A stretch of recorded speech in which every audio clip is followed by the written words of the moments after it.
Hello everyone. Bihar दरोगा candidate last time में किस तरह से रिवीजन करें कि उनका सारा पोर्शन कंप्लीट हो जाए, रिवीजन हो जाए। देखिए, पढ़ने से भी बहुत ज़्यादा ज़रूरी होता है रिवीजन। अगर हम रिवीजन नहीं करेंगे तो हमारे पढ़ाई का भी कोई मतलब नहीं बनता है। क्योंकि अगर आप एग्जामिनेशन सेंटर पे जाएंगे ना, हॉल में आप जब एग्ज़ाम देने बैठेंगे तो आपको आंसर बहुत ज़्यादा कंफ्यूज करेगा कि अरे इसका क्या होगा, उसका क्या होगा। इसका मेन रीज़न यही है कि आपकी रिवीजन में कहीं ना कहीं कमी रह गई है। आपको वो चीज़ बार बार रिवीजन करने की ज़रूरत है। तो अब तो टाइम इतना है कि एटलीस्ट एक से ये मैक्सिमम एक या दो बार आप रिवीजन कर पाएँ। जो पहले से पढ़ रहे हैं वो तो दो बार कर सकते हैं, लेकिन जो अभी फर्स्ट टाइम में पढ़ाई कर रहे हैं, पहली बार उनका ये दरोगा का एग्ज़ाम है, तो वो एक ही बार रिवीजन कर पाएंगे। तो आप कब से रिवीजन करें, कैसे करें, ये वीडियो उसी से रिलेटेड है। देखिए, रिवीजन आप मेरे ख्याल से 30 के बाद यानी 1 से आपको शुरू करना चाहिए। 15 दिन आपको फुल रिवीजन पे देना चाहिए। आप उस बीच में चाहे तो एक सेट प्रैक्टिस कर सकते हैं, ये मोर देन इनफ है। कुछ लोग दो भी कर सकते हैं, वो उनके ऊपर है, क्योंकि उनका रिवीजन अगर कंप्लीट है, उनको खुद पे कॉन्फिडेंस है, उनको रिवीजन की नहीं ज़रूरत है, तो वो दो तीन जितना चाहे लगा सकते हैं। लेकिन जिनकी रिवीजन नहीं कंप्लीट है, जिनको अभी सिलेबस में प्रॉब्लम है, उनके लिए ये है, ठीक है। वो रिवीजन करें, बहुत ज़्यादा ज़रूरी है। रिवीजन जितना भी पढ़े हैं ना, 30 के बाद उसको स्टॉप कर दे। नया जोड़ने से ज़्यादा अच्छा है पुराना जितना भी पढ़े हैं उसमें से कोई क्वेश्चन नहीं छूटना चाहिए, ये सोचना चाहिए।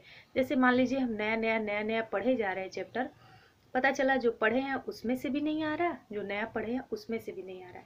इससे ज़्यादा अच्छा है कि जितना पढ़े हैं उसमें से आपका एक भी क्वेश्चन न छूटे। और देखिए, रिजल्ट मैं अब इस चीज़ पे बिलीव करती हूँ कि रिजल्ट सिर्फ पढ़ने वालों का ही नहीं आता, कुछ आपका लक भी फेवर करता है, ठीक है। तो आप ज़्यादा चिंता ना करें, जितना भी पढ़े हैं ना उसको दिल से क्विक रिवीजन करें। जो भी आप शॉर्ट नोट्स बनाए हैं उससे रिवीजन करें, या बुक में भी टिक मार्क करके रखें उससे रिवीजन करें, जैसे भी करना है।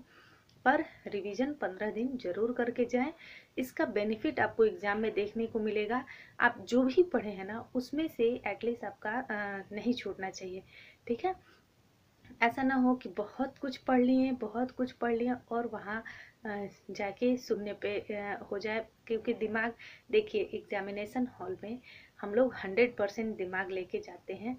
सेंटर पे पहुँचते पहुँचते 50 हो जाता है और अंदर जाते लगता है कि एकदम गोल ही हो गया।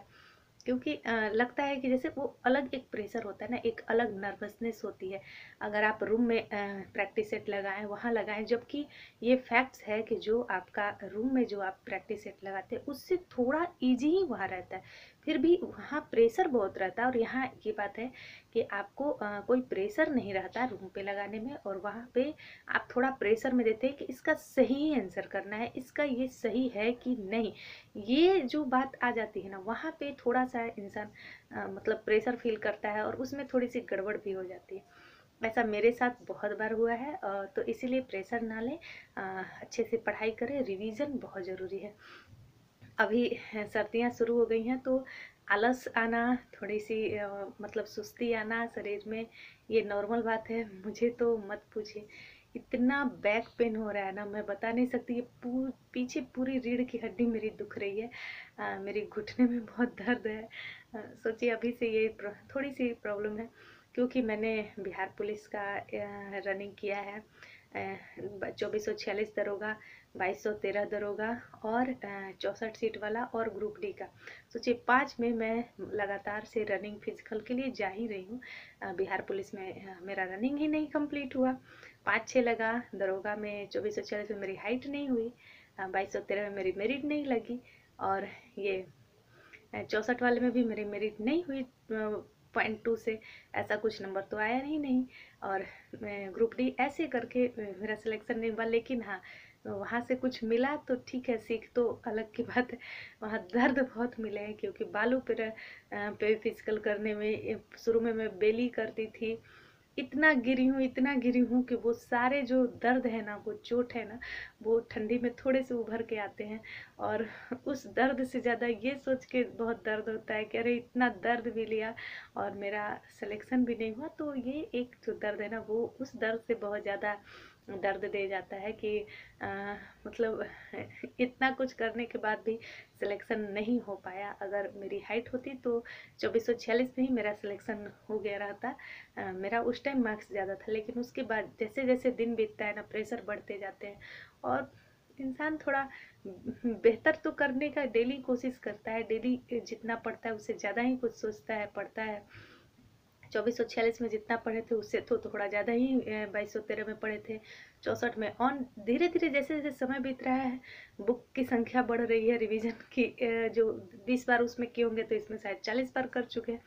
लेकिन होता है ना, एक टाइम के बाद आप जिसको 64.8 मार्क्स लाने आता है, तो क्या उसको 85 सॉरी, जिसको 84.8 मार्क्स लाने आ रहा है एग्जाम में 64 वाले में, क्या उसको 85.7 मार्क्स लाने नहीं आ रहा है? उसको जरूर आ रहा है। जो भी इसमें तीन ही लोग छटे हैं, लेकिन वो अपने आप में डिजर्विंग थे, ऐसा नहीं है। यहाँ उनका लक फैक्टर कहीं ना कहीं उनको थोड़ा सा पीछे खींच लिया है। और खुद में ही तो कमी लोग ढूंढते ही है ना, कि हाँ मेरा नहीं हुआ तो कहीं ना कहीं मेरा ही उसमें फॉल्ट होगा, क्योंकि यही सोचना ज़्यादा बेहतर है। एक दो क्वेश्चन शायद और सही हो जाते तो शायद आज मेरा भी सिलेक्शन होता। तो कोई नहीं, आप ये सब सोचिए कि मेरा लास्ट है, इसी को बहुत अच्छे से करना है, क्योंकि दिन बीतते जाते हैं ना, तो दर्द बढ़ता है। बहुत सारी चीज़ें हैं, अड़ोसी पड़ोसी, घर बाहर, जहाँ आप रहते हो, जहाँ जिस भी जगह रहते हो, हॉस्टल में, रूम में, लॉज में, वहाँ का भी एक अलग ही एटमॉस्फेयर हो जाता है। तो इसीलिए जितना जल्दी ये एक दलदल से बाहर निकलना ज़्यादा बेहतर होगा। डे बाय डे नहीं तो इसमें लोग धंसते चले जाते हैं, डिप्रेशन, एंजाइटी, ये सारी प्रॉब्लम भी आती है समय के साथ। तो इसीलिए तैयारी करें, डे बाय डे अपने को बेहतर बनाएं और पॉजिटिव रहें। Thank you.